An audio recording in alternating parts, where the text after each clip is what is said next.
No, we just started talking. Oh, okay. Questions at the end.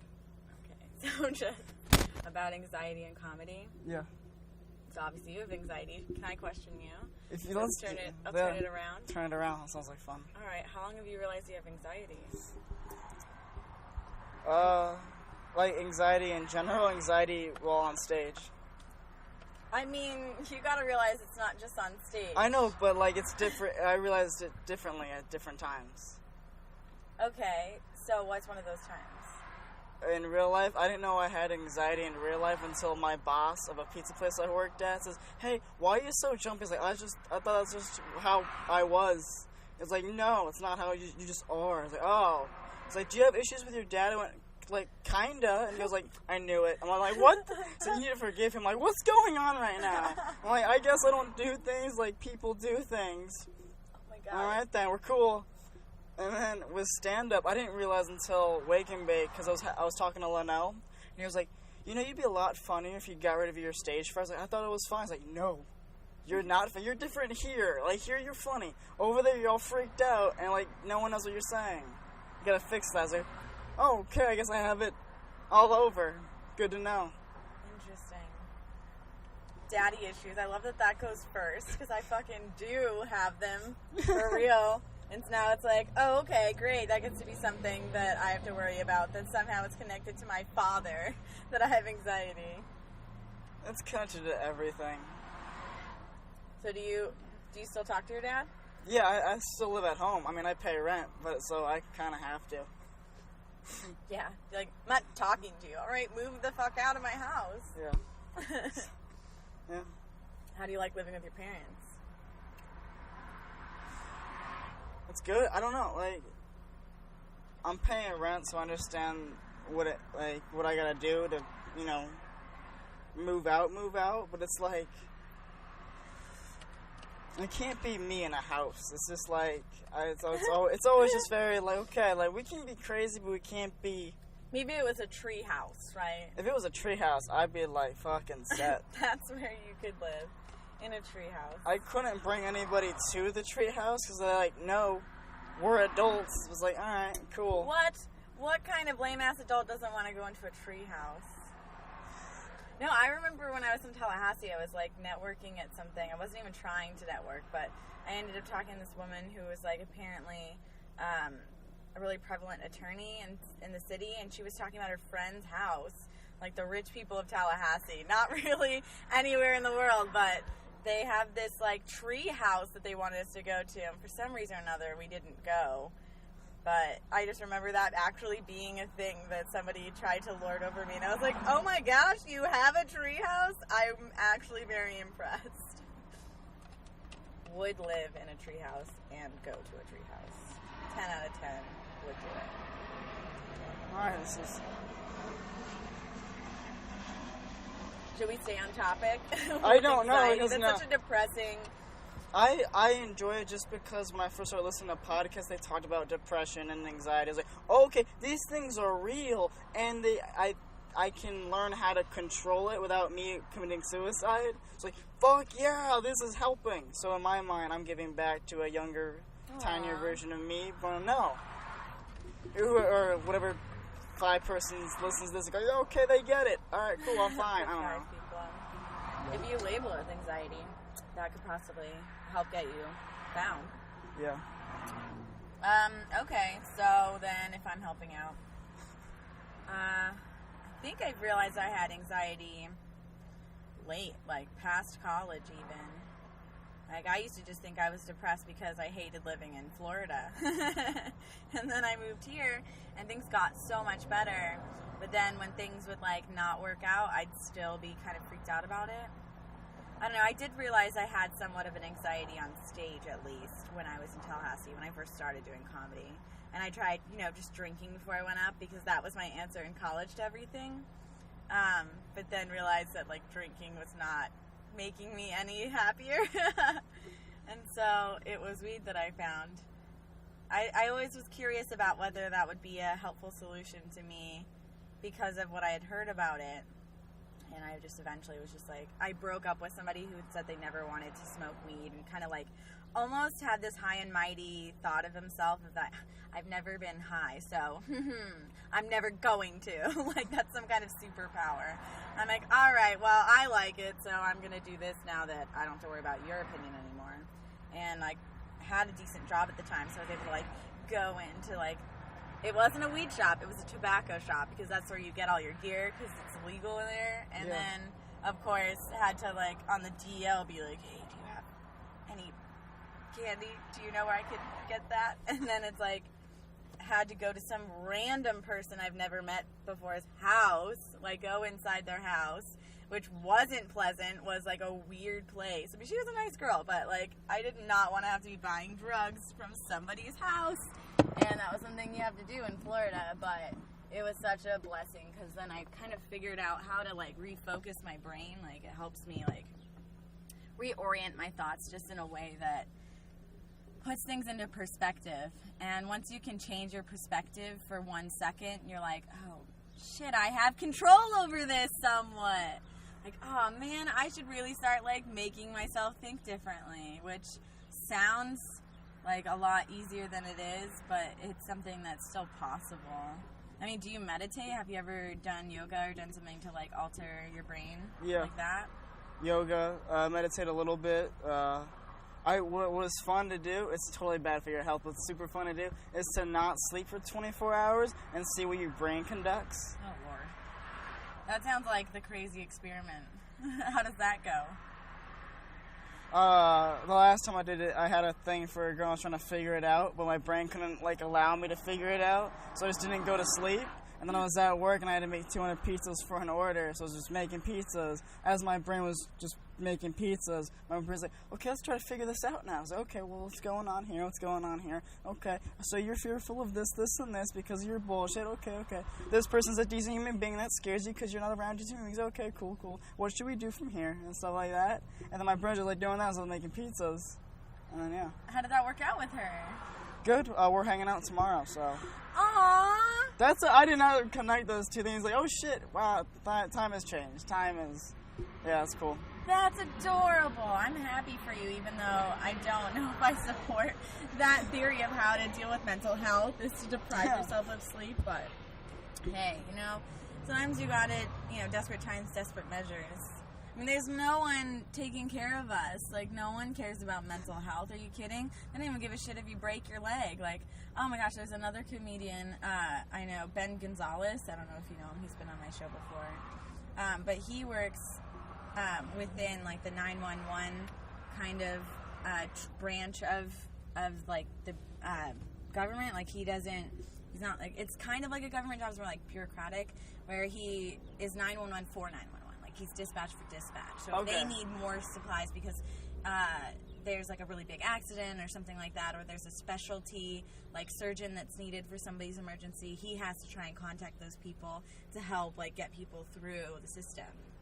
And he'll tell me all the time about like these people that aren't priority, that like have emergencies but like cannot be put through because there's people who need like a surgeon more or whatever. And so it's like people who cut off a certain finger. It's like, well, you didn't cut off the right finger, so you don't get to keep it. Like, pointer finger important. Anything else except for thumb is not important. So it's like, if it's not these two, then you may not have help to get them back. And just to think that like that's how American medicine works for like in any other country, I'm sure they would have more resources and give a shit more to like take care of that. And then to think of somebody who has like anxiety, it's like, oh, fuck you. You're healthy in America. That's what we consider clean bill of health. Now go away and just don't kill yourself, and then we're okay. No, that's my mentality about anxiety. Like when I'll hear comics talk about it, I go, no, I have it. Just deal with it, stupid. Just like, you're not special. I heard that too. So even in my mind, I have it going, I don't give a shit about my own mental health. I'm like, I'm fine. I'm not dead yet. Aw, man. See, that sucks. I think we, like, deserve some kind of acknowledgement. I mean, it doesn't have to be from anybody else. That's the important part of mental health, is just to realize that, like, everybody's alone in this, and it kind of sucks, but it's also a relief because everybody is dealing with something. Yeah. But if you can just realize that you do kind of deserve to be acknowledged, even just by yourself, to give yourself that credit of like, yeah, it's hard sometimes. And when you can do it right, like to celebrate that, like when you can figure out how to calm yourself down or change the subject or, you know, do what you need to do to move on and move forward and to succeed in what you want to do, like that's something to be excited about. That's something to give yourself credit for and to realize you did overcome something. But even if other people have it and their life is going differently or they're able to contain it in a way or whatever, like who really knows what they're doing? Because who knows if they've really taken care of what they need to take care of. So when you figure out what works for you, you know, you deserve to be acknowledged. I mean, I've had people for all different reasons. Like, I remember the venue that I just left. They gave me shit once because I would, like, not be able to stay up and, like, be there for the end of the show, which I did not try to make until 2 in the morning because I have work really early on Mondays. And he was like, yeah, well, I don't get sleep, whatever. Like, I don't sleep, so, I mean, I'm like, okay, well, that's you, buddy. Like, you can't dictate what I'm going to do based on, like, what your abilities are, what your physical capabilities are. Like, I'm falling asleep while I'm reading to a child that I'm supposed to be watching. That's not good. So I don't think that that's something that I should have to do, even though you can go without sleep. So it's fair to, like, acknowledge your own issues and to give them credit so that you can live your life. If you are dictated by other people, then you're just going to get all fucking confused because you don't really know what they're doing, what they're up to, and what their capabilities are. You know, people like to put on a front because of this fact that they may not have help outside of it. But instead of taking care of it, they more of just push it down and like, yeah, that's just like whatever, something I have and deal with. Like, nah, just fucking embrace it and then like work through it instead of just being in denial or acting like it's something else. That's what I think. Just deal with what you got. That was super cool. In my head, like, oh shit, yep, I agree. Yeah, that's just some like when people say crazy smart shit on the, like my microphones that I want to put on display. I did that. That's me. So in my mind, like I did. It's like Joe Rogan shit. Where you go, oh shit, this is deep shit, and you go, oh, that's so cool because he has like, oh, I'm doing that now. That's. Did you say you're just taking credit for what I just said? Yeah. Okay, cool. Like you said it, but it's like, I created the thing that allowed her to say it in this moment. I just think that's cool. Yeah. Well, congratulations. Oh, man. I'm excited to listen to the other ones. I haven't listened to anybody else's episode because I was just kind of like, oh, Taylor wants me to go to have like a chat in his car. I'll think about that later because I've had so much going on. But yeah, that's so funny. I'm glad that I'm here. And anxiety. I don't think of anything else I can talk about with anxiety. Do you smoke pot? I mean, you've been in my show. And you've smoked, right? I smoked once with Sam Lopez and what's Madison Hedgecock. Oh. Yeah. At the place. At the place, yeah. Okay. Why only once? I gotta drive a long distance to get home, so if I get pulled over, I'm screwed, and I don't really want to cause an issue. I don't need. You're really afraid of getting pulled over? I've been pulled over a bunch of times. I got pulled over just because I swerved a little bit. I got pulled over. He was like, hey, do you know why I stopped you? I was like, no. Speeding? I was like, no, you swerved a bit. I was like, what? Are you nervous? Yeah, you just pulled me over. If this goes wrong, I could die or have to give you money. Die? I don't think you're going to get shot. I said if it goes wrong, you know? He says, hey, what license... goes wrong? What was going to happen to escalate to that? Like you're... I don't know. I leave these, and they're metal, right? If you never see Taylor, just so you know, audience, he's white. He's just a little white boy, so his fear of being... like, I don't know, manhandled by the cops. Like, my dad's a cop, so in my mind, like, I don't see when it comes to, like, race being shots. Like, no, I could get shot. My dad's a cop. Like, I could get shot. You think your dad would shoot you? I sucked at math so much when I thought I would go to sleep going, like, he's going to kill me tonight. There's no way. Holy hell, your dad sounds aggressive. No, I'm just, like, I just take things to the extreme. I wore a dog collar on stage because I got bored. Like, it's me. Like, I just take things way too far. I'm like, yeah, this seems normal. Go forth. Hey, what is being normal and why does that matter? It doesn't, but it's just like, so we're on the same... I use normal as in so everybody understands that we're on the same train of thought.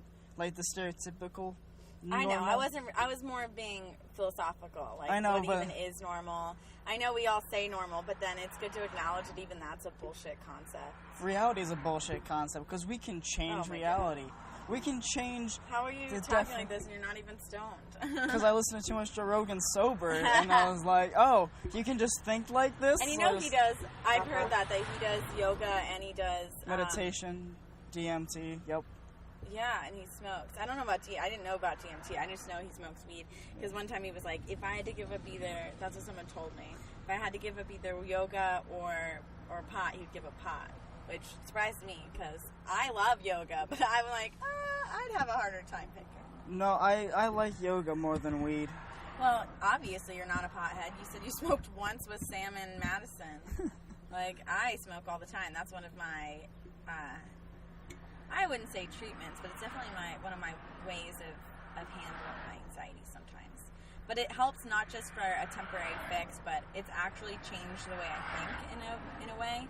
Because I'll, like, crave it when I have a panic attack, you know? I'll, like, feel like that's something I need to do. And so, in the fact that I'm looking for something specific during a specific time kind of makes me aware of where I'm at. I'm like, oh, shit, this is one of those times that I just need to take a break. Like, I'm looking for my break in marijuana, but I could take a break physically by just removing myself from the situation or changing my environment. Or just, like, breathing. And so it has become, like, a trigger in a way that helps me focus, like, even without it. Like, I don't have to necessarily smoke the pot when I need the pot. I can just kind of realize what time it is. It's like, oh, I need to, like, reorient my thinking right now. Like, I need to physically change something. And it's good. It's been helping me. I mean, it's helped me a lot since I've moved here because it was more... I smoke it regularly out here. It's just so available. Yeah, everyone's got it, yeah. It's funny, somebody else, like I don't know who it is. I want to give the person credit, but I don't remember who it was. But somebody was saying that it's very like LA for it to be easier to go shopping at a dispensary than it is to go to Trader Joe's. Like fucking madhouse and Trader Joe's, like, for real. But dispensaries are so popular. It's just like, it's like having Starbucks and 7-Eleven. That's how many dispensaries are out here. There's a dispensary right there. Where? Oh, okay. You're on Coldwater, right? I walked too far the other direction trying to find the place, and I saw a sign. I was about to say, did I miss a dispensary on my street? I just think I watched that dog shit on the street. I love this. In your car. I told my friend about it, and he was like, what? Yeah. And then he saw your cover photo, because I was trying to, like, close tabs on my computer, and he was like, that's it, that picture. He, like, saw the two little seats, and he was like, oh my god, it really is in his car. And I was like, yeah. Yep, I agreed to this. If nobody knows me, it's a real weird thing. Just as I do a podcast in my car with 2 beanbag chairs. What? I was like, yeah. And if you know you, then you don't even ask questions. It's just like, that makes total sense. Absolutely. When is it? Okay, totally. Yep, I was totally like that. Yeah. Which I think is why you invited me, right? Because I made that comment when you were being super weird on stage to somebody. I was just like, oh, that's just Taylor. No, actually, I was watching YouTube, and I was like, who do I want to be on the podcast? And your name popped up in my head, so like, all right, I'll ask. And then I was there Sunday, and go, oh, today's my last. Like, oh, only time to ask. Here we're going to ask. Wait, did you look me up on YouTube, or you just thought of me while you were watching something else? No, as I watch YouTube, like, other podcasts, I go, okay, well, who would I want on my podcast? And I was kind of go through my head who I want to talk to, and then your name popped up. Aww. So I was like, all right, fuck it, why not? We barely speak. We chat, it's fun, but we don't, like, have a conversation. I feel like every time I talk, it's a conversation. It's a conversation, but it's not never like you and I talk about the weather. Right, but it's also not like us just sitting down and chatting. True. To me, a conversation is sitting down and chatting. If you're standing and we're talking, it's not a conversation. It's just talking. It's just like humans being human, kind of thing. That sounds very robotic. It does. I am a human. I am doing human. Yeah, to me, when it comes down to it, like a lot of conversations is just robotic because I don't know what people want from me. Aw. Do you want a story? Do you just want me to, like, be in the presence? You're such a performer. Just like, what do I need to make this person happy? Yeah. I think that's what I'm here for, is just, like, to make people happy. People don't go, but I'm, like when you're with a group of friends, each friend has a reason they're there. That's how I see it. Oh my god, do tell. What am I not bringing to the table in my friend groups? I don't know, because I don't hang out with you in your friend groups. I have no clue. I know, I'm asking myself, and I need to know more about, like, what the requirements are of each position. You know, like, ever see the film We Are Your Friends? No. Okay, it's a really underrated movie that nobody saw. It's with Zac Efron trying to be a DJ with his 3 other friends, and, like, each friend has his own thing. So Zac Efron's the DJ. This other guy is trying to be an actor. This other guy is just trying to promote clubs. This other guy is trying to figure out what he wants to do with his life. Yeah, I missed this Zac Efron movie. It's my favorite movie. Oh my god, I love that it's your favorite movie. It's a hustler film. It's a hustler tale. And each one of them, like, I represent with just a little bit, and, like, the music's fantastic, and the acting is good, the storyline, the romance doesn't piss me off, which is good. I'm like, I don't give a shit. You get mad at the romance? It bugs me. Movies? It either gives me anxiety because it scares me, or like, I'm so annoyed. I'll be like, I know you like it. Can we just like 13 Reasons Why? I'm like, can you guys just fuck already? I'm tired of, like, this will they want, because I know, just, like, can we get here? Just God, get there. Every show. That's every show. And it bugs me. I'm like, can we just get? I know. Did you ever watch The Office? I did. Did that piss you off, or did it? No, because I was so young, I didn't give a shit. I was just there for Michael Scott. I was like, what's he gonna do next? Got it. Oh God, yeah, you are young. You're 22. I mean, you're not that young because you could be younger, but I guess I don't know. I'm a girl though. That's why. Yeah. So when I was playing with The Office, I was all about it. I was like, I remember my diary when I was 13 years old. I was so fucking thirsty. Oh my god, it was just like, I like this boy, and this boy's cute, and this boy's cute, and this boy rides the bus with me, and he's kind of cute. Like, all I could do was talk about fucking boys. I can only talk about girls, and it would piss people off. Like, what else do we talk about? What else is there? You're like, there's a tingling in my penis, and I need to get it out. No, not even that way. Just like, if a girl would smile and go, oh, I have a shot. Like, that's... Why would they smile? It's all connected. It's all connected. It's carnal. I don't know what carnal means. It's a very aggressive term. It's more like, I was comparing it to a very primitive way of life. You know, where everything's just about killing and eating or producing. How it should be. It's almost simpler that way. Oh God! But culture is here for a reason. I mean, that's why comedy exists. You want to nix romance and everything else that comes with the culture of being a more organized society. But then we got comedy, which is totally a fucking bougie ass thing that we have as a human species. No other species has comedy. I think maybe Coco the gorilla gets it, but then all the other animals are just fucked without comedy. They are, man. I mean, how much cool would, like, the ocean be if sharks just, like, got all their shit out? Just like, if they could just sit on stage and riff, or I think riffing and therapy is the same thing. Dude, yeah, that's so unhealthy for us all, isn't it? I know. That's how I make friends. That's like. Oh my god! I remember when Robin Williams died, and it was just like, shit. We all have to address our own shit right now. Do you remember that? I remember that, and I didn't give a shit. Like, some guy went, hey, Robin Williams. I was like, cool, like, Paul Walker just died. I'm like, I don't give a shit about Robin Williams. Paul Walker just died. Yeah, but Paul Walker died from, like, an accident or something, right? Like, no one was really surprised. And yeah, but I was because... people were surprised because he was young and, like, gorgeous, and, like, things like that don't happen to people who are young and gorgeous, apparently. Well, but when Robin Williams died, it was, like, suicide, dude. That was, like, what the impact was. It was that he was just another messed up comedian like the rest of us. Even though he was so successful and he had done all these things that we only dream about doing, he was miserable because he really wasn't being taken care of, because American healthcare, including mental health care, is just to, like, deter it and act like it's going to be okay anyway. We're just giving people a mix of fucking pills. Like, hey, let's see if this works. Come back if you don't want to kill yourself, or if you do, we've got to make sure you're not trying to do that. I just remember that, like, all my friends were kind of posting their own little stories about, like, you know, their difficulties, and it's because we're all just, like, fucking messed up kids. That's what comedians are. We're just those kids who realize that we could make fun of ourselves before the bullies could make fun of us. Yeah, that's what I did.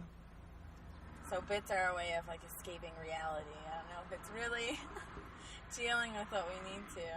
I mean, depending what kind of bit it is. Like, you could sit there and, like, kind of joke about going to Ralph's and you have anxiety. Or you could do what I do and legitimately say, I have stage fright. I do this every time before I get up on stage. It's fucking therapy to a degree, for sure. I mean, because you have to, when you self-deprecate, you have to call out your own shit. And it's better than being in denial. So at least in that case, we've addressed the issues. That's what, step one? Yeah, it's acknowledgement, Acceptance. I think. Acceptance is the first step. Or maybe acknowledgement and then acceptance at some point. I don't know. Alright, we don't really go to therapy, so we don't really know what these steps are called. But we have some inkling because we tell jokes. I was my own therapist for a while. I just kind of sat there and I Googled therapy and psychology. Okay, cool, I can fix myself. So I just sit there and I'd fix myself. You know, there are apps apparently, God, of course, we answer every question with an app, that you can find, like, therapists on, and that it's supposed to be, like, some kind of cheaper, easier way to get mental health, like, access to mental health care, like a professional to speak to, or maybe chat with. I'm not even sure exactly. I haven't looked into it because, I don't know. I always feel like I don't need therapy. I'm kind of good at figuring out how to deal with my shit by myself at this point. I really am. Like, it's a luxury to have a therapist to me, and so I never really considered having one. But there's these apps and shit like that, and I haven't heard anything back about it from the public. But hell, if somebody's like, man, that shit works and it's cheap, like, I would do it. Because I'm just practical. I'm super frugal, hell. How about you? I bet you don't spend a lot of money, do you? Well, this is just the best way to prove that. While I was in Rome, I was there for a week. I only spent 12 euros. Okay, so how did you get to Rome? I meant while I was there. Well, right. Why were you in Rome and who took you there? Oh, me and my best friend go like, hey man, you want to travel Europe? I was like, okay. And then we just like traveled Europe for 5 weeks. Okay, yes, but that costs like a flight at least. So you Yeah. spent some money. But while I was in Rome, while I was there. How did you get the ticket though? Did you use some cheap way to get a ticket too? Or was it No, just like... I just bought it. So wait, you were cheap when you had 12 euros to spend, but then when you were supposed to spend thousands of American dollars, you just bought the ticket? You didn't, like... Well, we went cheapy? from, where did we go from? Shit. Rome. So we were in Barcelona. So the plane ticket from Barcelona to Rome wasn't that much. No, but you were... How did you get to Barcelona? You have to understand that, like... Okay, but... How did you afford a ticket to Europe from America? You weren't born in Barcelona, so... I know. I worked at a job and we just saved a bunch of money. Got it. But then... You So, were yeah. frugal when you bought the plane ticket, apparently. You just, like, How bought can a you... plane ticket. There's no way of Yes, being there is. frugal. There's Wow Air. Well, And then there's, like, Finland Air or something like that. There's, like, Norwegian Air or whatever. There's, like, a couple of little singular airlines that have very cheap tickets to Europe and within Europe, so... Did not know that. Yeah, dude, I would have thought Mr. Frugal over here saying I only spent 12 euros in Rome would have spent less on a plane ticket. Because then you could have spent more euros in Rome. Rome was sucked, man. I had depression in Rome. But is that really Rome's fault? Here's what I learned about me, what I need to stay functioning. I need good, positive people, music, and laughter. If I got those three things, I'm good. Rome had none of that. I feel like you should have gone to Greece. Greece, Mykonos, and Athens, I went. Athens was dope. I hate you. I want to go to Europe. I'm so poor. And then you're like, I was depressed in Rome. Love every bit of a Europe trip. Oh, Euro trip. You're fine. I'm giving you shit that's unnecessary. So yeah, you went to Europe. You had a Euro trip, and only half of it was good. Like, what percentage of it did you enjoy? I enjoyed, like, most of it. Just Rome was the part that was... The worst. Yeah. But I got to learn... me and my buddy played cards for 5 hours every single day, and I love cards. You spent 5 hours a day in Europe playing cards? Yeah. Goodness. That's a trip. I mean, we did other stuff, but when it came to Rome, it was just mainly Got it. cards. But then, do you think that had an impact on why you hated Rome? Like, do you think if you had done something more Roman, that you would have enjoyed it more? Like, go see the Colosseums and the fancy buildings? No, you could have had, like, a good, like, food or seen, like, some kind of...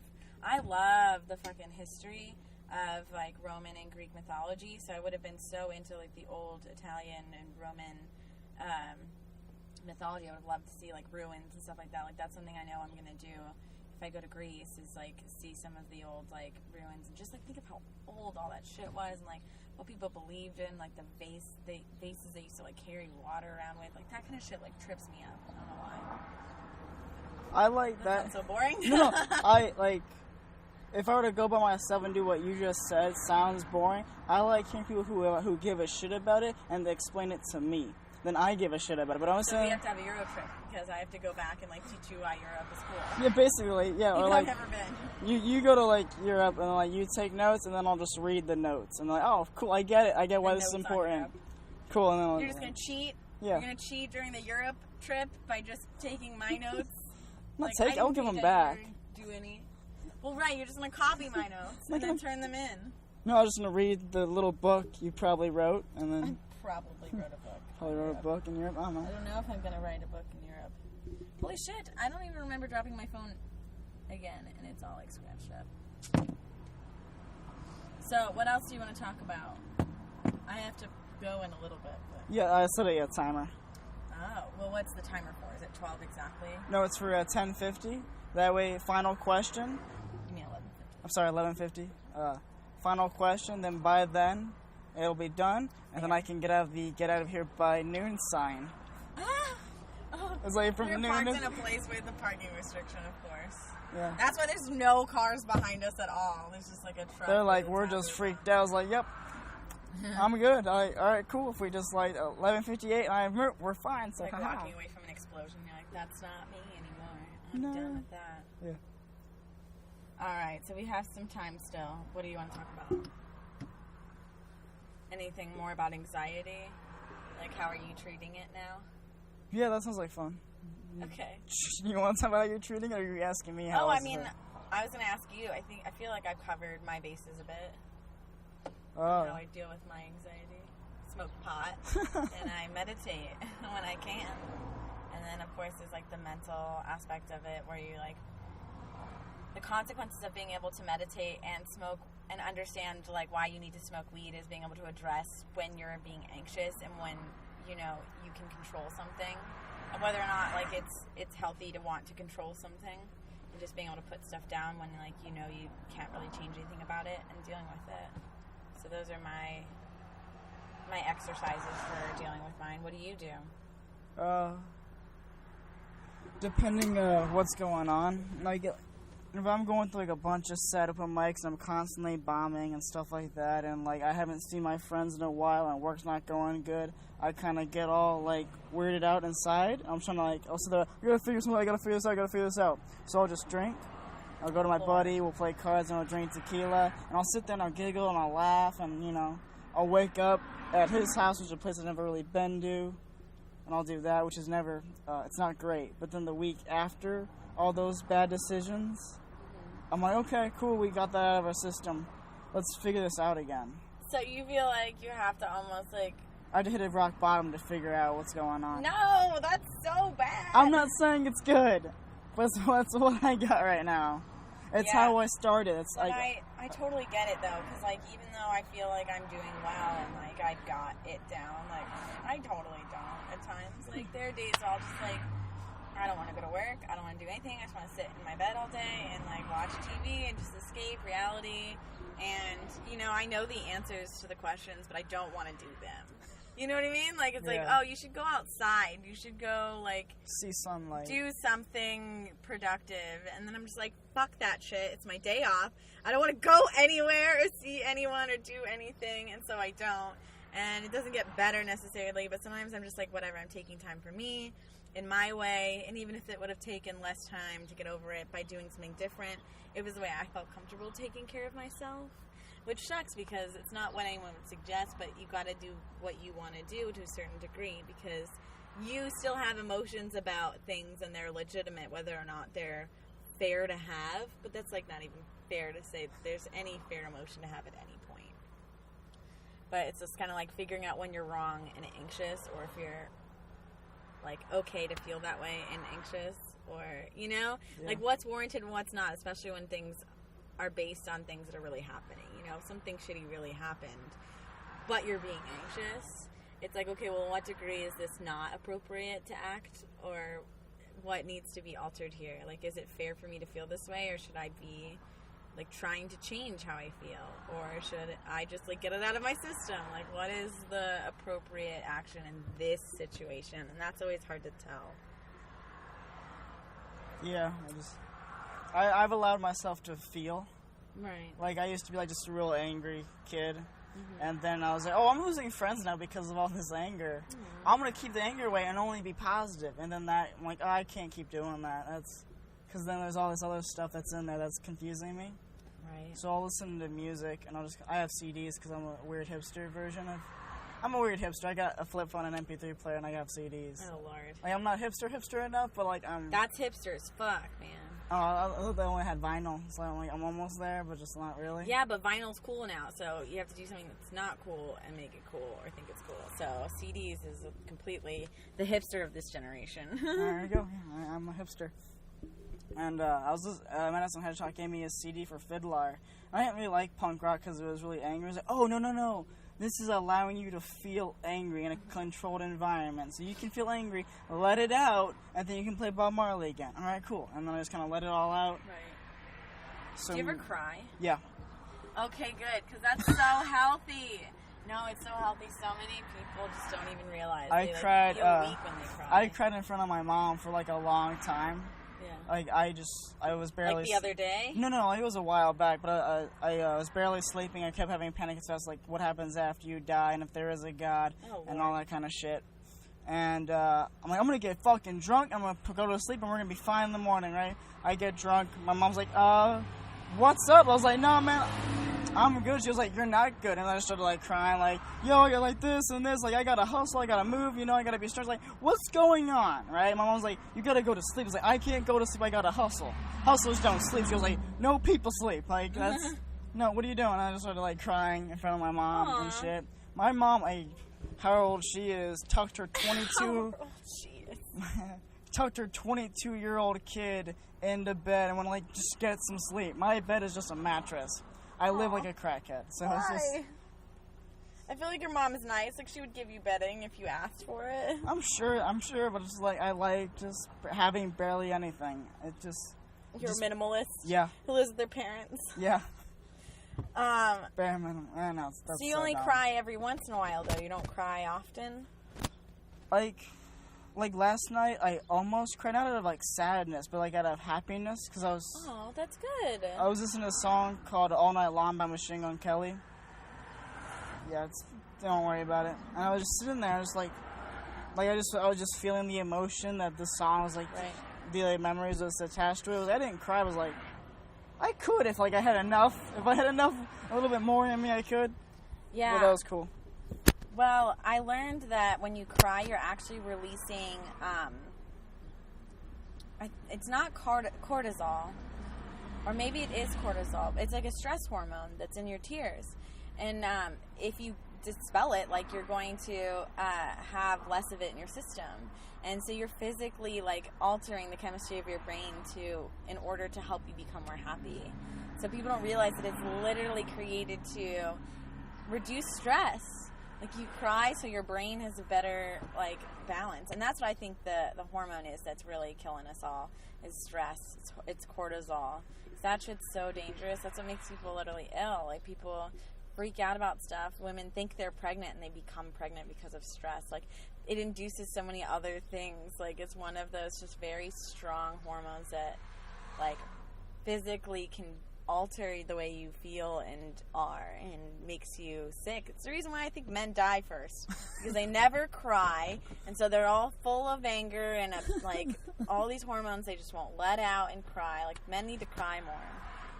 Did you ever see the According to Jim episode where his wife wanted him to cry during a movie, so he cried during a movie, and then she saw him being vulnerable, and she's like, oh, that's sexy, right?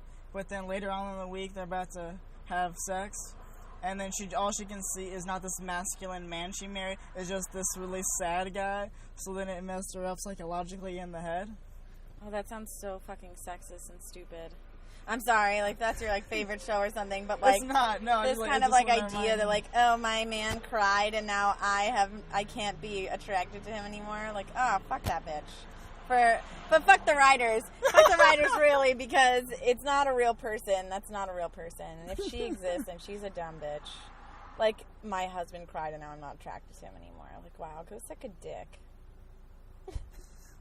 That makes me so mad, because that's just society, like, saying that men aren't supposed to cry and that it's not attractive for a man to cry. I mean, not going to get off on a man crying, but if a man cries, I'm like, oh, shit, he's human, and I'll probably be more attracted to him because he's a fucking real-ass person and not some macho man who pretends like he doesn't need to cry. And I honestly think at this point, I'm like, men are dying first because they're emotional and they won't let their emotions out, and they're holding it in and it's making them grow old. And I'm pretty sure I read that once, and so it's true. And I honestly, like, think about that sometimes. I'm like, if I start, like, talking to a guy and I'm interested in him and he's, like, somebody who just doesn't address his issues and doesn't cry, I'm like, he's gonna die, like, next year. Like, he's so fucking bottled up. I'm like, I can't get with this dude where I'm gonna be a widow real quick. Like, that's not gonna happen. Like, I need a guy who can, like, address his own feelings. It's important. I like how you just think, he's gonna be dead in a year. Like, from now. Have you met some men, how bottled up they are? Hell. No, I hang out with comics. We just let all that shit out. True that. We just go on stage and let it all out. Then I can't date a comic because y'all are fucked up as I am. That's fair. I'm like, yeah. Even male comics are like, why would you ever date us? My good point. Yeah. I just assumed that was like every dude, like, why would anyone date us? But it's like, no, it's just comics like that. Most are like, yeah, I'm pretty great. It's like, but I think it's just with comedy, like, you're just constantly just, like, humbled. No matter how good you think you're doing, no matter how think your favorite place is. It's the most humbling profession. You can go, like Wake and Bake. Like, sometimes, man, that 23 spot is fucking gold. But sometimes you're like, I'm gonna fucking die tonight. Do you always try to get the same spot? No, what happened was I would get off work, and I just get there as soon as I can, being the 23 spot. So, like, all right, this is my spot. Well, let's take care of it. Let's go. Dude, I like that one time you squatted on a stool the whole time you did your set. Yeah, I was watching Kenny Lyon, and for me, people say Kenny Lyon's crazy, and that's why I love Kenny, because he says crazy shit, but he's likable still, and he just alters comedy reality for me, and he just kind of sat down, just all casual, and did his joke talking about incest sex he had while he was a child. Oh, Lord. And I'm like, do you see, Kenny gets it. Everyone's standing up there doing the same bullshit, talking about the same bullshit. I'm doing something different, just like Kenny. So, like, you know what? I'm going to squat on the stool. So I just sit there, and I squatted, and I did my shit, and it was fun. I know what you're talking about. That guy, I'm not a fan. I'm not a fan of the shock value of stuff. Like, I like what you do because I don't think it's too shock. I think it's because you just are that person. You know what I mean? Like, You're just kind of fucking crazy, and you think of weird things, and instead of shutting yourself down, you go with it. And I don't think it's for the reaction of others, and that's why I appreciate it. It's more genuine than what I've seen. The shock value of other comics is just, I think, a punch in the gut to fuck people up, to make people feel awkward. And I don't like people who try to induce something out of something really negative and gross. I don't like but nothing personal, just not my brand. And I think that you have a lot more going for you because I think it's all real. Oh yeah, there's no fucking act with Taylor King. This is just him. That's just I'm like the whole caller thing. I'm doing that tomorrow at Flappers because I was talking about Mike Perkins. He's a host, and he's like, "Hey man, if you want to do this, okay, cool." He acknowledged or approved your collar. Yeah, no, he said he'd bring me up on stage by holding the collar. That's adorable. So I'm like, okay. I want to see it. Can you make somebody film that so I can see it? Yeah, I can try to get someone to film. I don't have any filming stuff. I'm sure somebody would record it on their iPhone for you. Yeah, and then I was like, I can't just like go up with a dog collar and have someone bring me up and be the first time me doing it. I gotta go practice. Well, Wake and Bake's tomorrow. We're gonna do it then. So I bought a dog collar and a leash at the dollar store. I was like, we're doing it. I told Justin Sherman, MJ, and they go, do whatever you want to do, man. I don't fucking, all right, yeah, like, you just stand up with your shoes off. We can't, I don't know anymore. I'm like, all right, cool. Anymore. Let's go. And then I just, like, a whole bunch of other comics were like, we got to watch this. I was like, oh, well, then. Can't back out now. I'm just like, mic's starting, just put it on my neck so I could get used to it. And now you're doing it on Flappers. I'm not doing it Flappers. I don't know what material I'm going to do. Because, like, it's already weird. So whatever I say, they're like, figure out why you want to be wearing that shit, and I'm sure it's funny. no, that's what I did on Wake and Make. Was like, sometimes I would like to be treated like a dog, like be nurtured and held, and like, hey, what's up? I love you, little buddy. Let's go play fetch. You know, when people go to a dog, it's always pure joy and happiness to see that dog. I'm not saying all the time. You just want to be a dog until you're trying. Like, you can't squash my dreams. I don't want to be a comic. I want to be a dog. Sometimes, you know, sometimes a dog comic. The first dog comic. Not that far. Like, it's like sometimes you just have, like, feelings. Like, sometimes I'd like to be a dog. Sometimes I'd like to be a gangster. Okay, well, I said this weird and too much. Got it. Yeah. It's not all the time. It's like I don't identify as a dog. It's just like sometimes. All right. I identify as a male, okay? I identify as Taylor. That's it. I'm just T. I'm Taylor. I'm T. I'm Tay. Non-gendered. Just T. That's what I am. Did you have a question for me? Yeah, I have 3. You can pick up any of the 3, then we'll be done. So the first question is a song that best describes you as a person. Mm-hmm. Second one is a quote that ignites the fire in your soul. And then the third one is a powerful lesson you've learned recently.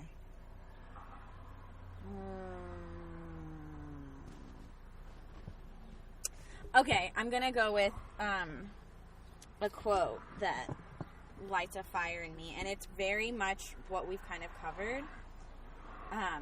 And I don't even need to look it up. I know it. It's. I don't know who wrote it, whether it was Louis C.K. or Joan Rivers, but it was the episode of Louis where Joan Rivers was in it. Yeah. And they wrote a lot of that together. And it was, it doesn't get better, you get better. So that anytime something shitty happens to you, it's always like, it's always nice to think that other shitty things aren't going to happen or follow it, because you're like, I already dealt with that. That's all I need right now. But that's not necessarily true. There's always going to be something shitty right around the corner, especially in Los Angeles and in comedy. But you get better. You get used to things being shitty, and you figure out how to navigate it or how to get over it and how to, like, focus on the right thing in that situation. And I think it's so powerful because you are the commodity, you know? Like, the things that happen to you are things that happen to you. They aren't necessarily definitive of who you are, and it's always about what you do next or what you do after that. And so it's always you, and that's what you have to improve. So yeah, that always, like, puts things into perspective for me when I think of that. I mean, of course, it was like 2 legendary comedians who, like, were talking about it, and yeah, it just reminds me of that. Yeah. I'm just ending it there. That's fantastic. Okay. Just that. Yeah, Thank you.